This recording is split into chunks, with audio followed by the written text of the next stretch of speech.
É verdade que você vai tentar disputar deputado federal esse ano? Isso, eu sou pré-candidato a deputado federal esse ano, então vai ser uma candidatura aí muito difícil, mas muito viável, né? Nós vamos fazer uma luta muito grande para conquistar uma vaga na Câmara Federal e lutar por ideais e continuar defendendo bandeiras e princípios importantes. E eu acho que essa é a oportunidade, inclusive, do PSOL ampliar sua bancada no Congresso Nacional, ter uma representação na Câmara dos Deputados aqui pelo DF, que nós não temos. Nós nunca elegemos um deputado federal pelo DF. Vai ser a nossa primeira oportunidade e eu estou animado. Acho que é uma possibilidade grande que está no radar a gente conquistar uma vaga na Câmara Federal. Então, dessa vez, eu sou candidato a deputado federal.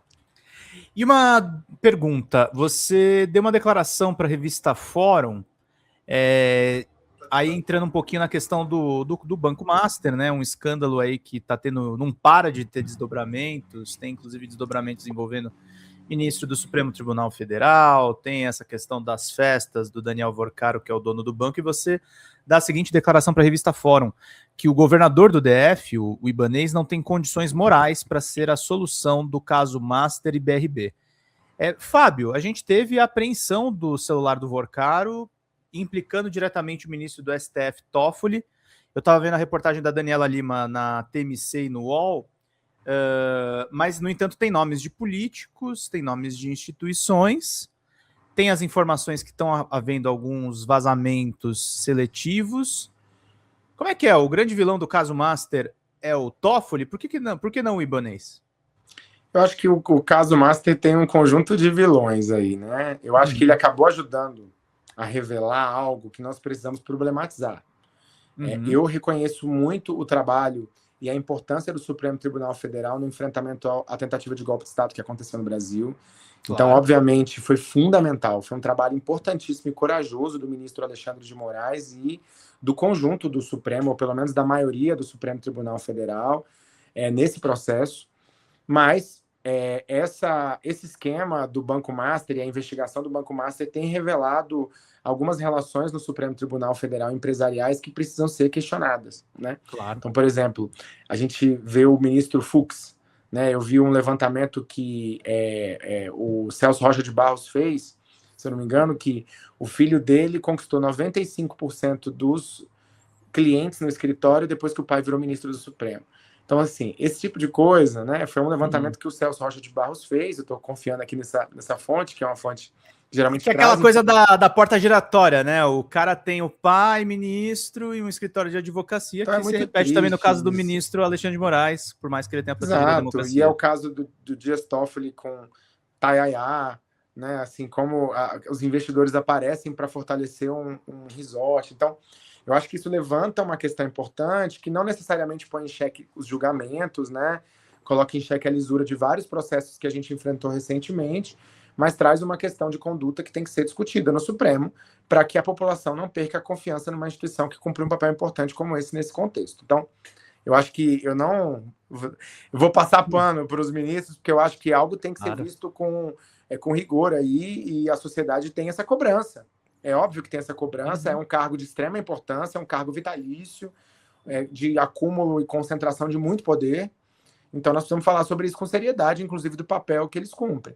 Então, acho que tem diferentes atores aí, agentes com papéis e importâncias nesse caso. Agora, óbvio que quando o Toffoli assume a relatoria, né, e prescinde uma reflexão sobre o seu papel, né, ele assume e banca assumir, ele está também correndo um risco. Ele está escolhendo colher um risco de informações que vão aparecer ali, né? E aí o delegado-geral, né, o diretor-geral da Polícia Federal é obrigado a ir ao presidente do Supremo depois com as informações. Então, acho que o diretor-geral vai, e isso mostra que o papel do governo, né, do governo Lula, do Ministério da Justiça, de atuar com independência para que a investigação aconteça. Agora, eu não gosto também de diminuir, porque muita gente tenta falar, o esquema é nacional, são tentáculos nacionais. Mas é importante a gente entender o tamanho do envolvimento do governador Ibanez Rocha e do DF. Porque eu faço sempre a comparação. Se os fundos de previdência do Rio de Janeiro investiram 1 bilhão nos fundos do Master, o governador Ibanez Rocha investiu mais de 12 bilhões de dinheiro do BRB nos fundos do Master. Então tem um prejuízo que não está calculado e transparente aí, que o povo fala que é entre 5 e 9 bilhões, que o BRB pode ter tido nesse processo. Então, nós queremos saber esse prejuízo. A gente quer saber qual o prejuízo de fato que o BRB teve nesse processo. Então, assim, isso é algo revelador aí da situação que nós estamos vivendo. E aí o Ibanez é um protagonista, porque ele encontrou algumas vezes com o Vorcaro, então ele sabia exatamente o que estava acontecendo, ele tratou diretamente da compra do Banco Master. Quem disse isso não fui eu, não é você, é o Vorcaro que disse isso. E agora ele quer conduzir a solução do problema do BRB. O BRB está numa crise, numa lambança gigantesca. Agora ele quer aprovar na Câmara Legislativa um projeto de lei tratando sobre uma série de terrenos espalhados pelo DF e alienar esses terrenos. E aí? Óbvio que quem conduziu o BRB para essa crise monumental não tem nenhuma condição moral de conduzir o BRB para a sua solução, né? E aí a desconfiança que para entre nós é o seguinte, que o que ele está buscando agora com esse projeto, por exemplo, de entrega de 12 terrenos no Distrito Federal, não é a solução. É camuflar o tamanho da crise do BRB para empurrar o problema para depois da eleição. Porque como eles são pré-candidatos, ele e a vice-governadora, como é que a população pode ter confiança de que eles vão conseguir minimamente conduzir essa crise, né? E conduzir a solução para essa crise. Então, eu vejo que essa é a questão central que está aberta hoje. Eles não têm condições morais de conduzir esse processo. O Ibanez também é protegido pelos veículos de Brasília, Fábio? Olha, na verdade, essa é uma relação que acontece muito nos estados e municípios, né? A imprensa local acaba tendo uma relação muito forte com os governadores, prefeitos, né? Mas eu acho até que a imprensa, em geral, depois que a crise escalou aqui, começou a fazer uma cobertura. A maioria dos meios, né? A TV Globo, outras aqui, tem feito uma cobertura bem próxima do que tem acontecido com ele aqui nas últimas semanas, né? Então, a cobertura tem acontecido. Acho que poderia até ser mais contundente do ponto de vista geral, mas até que se ampliou a cobertura do que tem acontecido, né? Tanto pela nossa imprensa local, que é uma imprensa local nacional, né? O Metrópolis, o Correio Brasiliense, a TV Globo, são os órgãos aí que fazem mais o dia a dia, né? O acompanhamento do que vem acontecendo. A Célia Silva pergunta, não é arriscado atacar o STF com esse Congresso que aí está? É arriscado, né? Mas nós estamos falando de instituições, Célia, que são parte da política tradicional brasileira, né? A gente tem que lembrar que de onde vieram muitos desses ministros, né, indicados ou não pelo presidente Lula, pela presidente Dilma, ou no caso do Alexandre de Moraes, é a contradição pelo Michel Temer. Né? Então, independente disso, nós temos que saber que existe uma contradição. Né? Não acho que seja o eixo político da esquerda, nesse momento, enfrentar o Supremo Tribunal Federal. Não é a agenda política da esquerda. Mas há contradições que aparecem aí e que nós precisamos, mesmo com todas as dificuldades políticas do contexto que a gente vive, a gente precisa apontar. Não dá para a gente achar natural, né, que o ministro do Supremo tenha um resort no Paraná frequentado pelos banqueiros brasileiros, né, e que seja no nome do irmão dele, padre, que não é empresário, e de um primo, né, que também nunca geriu uma empresa, e aí está no nome deles, e aí ele tem investimento, e aí do nada tem um cassino lá dentro, de bets, sabe assim, a coisa só piora. Né? Então, então, assim, é muito difícil. E eles são parte de um contexto político, né, onde o Centrão é muito forte no Congresso Nacional e o Centrão também é muito forte no Supremo Tribunal Federal. Né? Eles têm uma relação muito forte ali, o Centrão e o Supremo. Então, eu acho que é realmente delicado, Célia. O Supremo não é o alvo prioritário do debate político da esquerda nesse contexto, não é mesmo, até porque o Supremo cumpriu e cumpre um papel importante de defesa da democracia brasileira. Mas, ao mesmo tempo, é preciso que se melhore, né?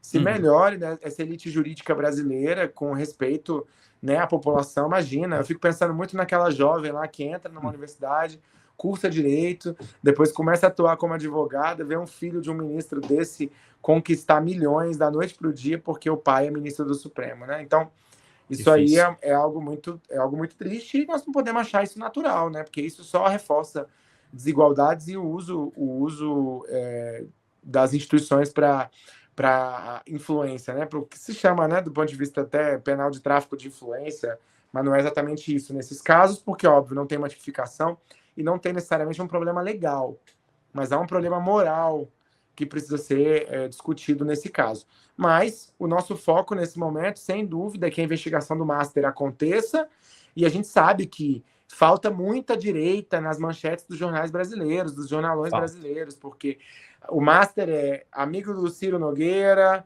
a maior parte das unidades da federação que tem relação com o Master e investiu nos fundos do Master são vinculadas à direita ou à extrema-direita, né, ao centrão e à extrema-direita. A gente sabe que o Zettel, que é investigado hoje, é doador da campanha do Tarcísio e do Bolsonaro.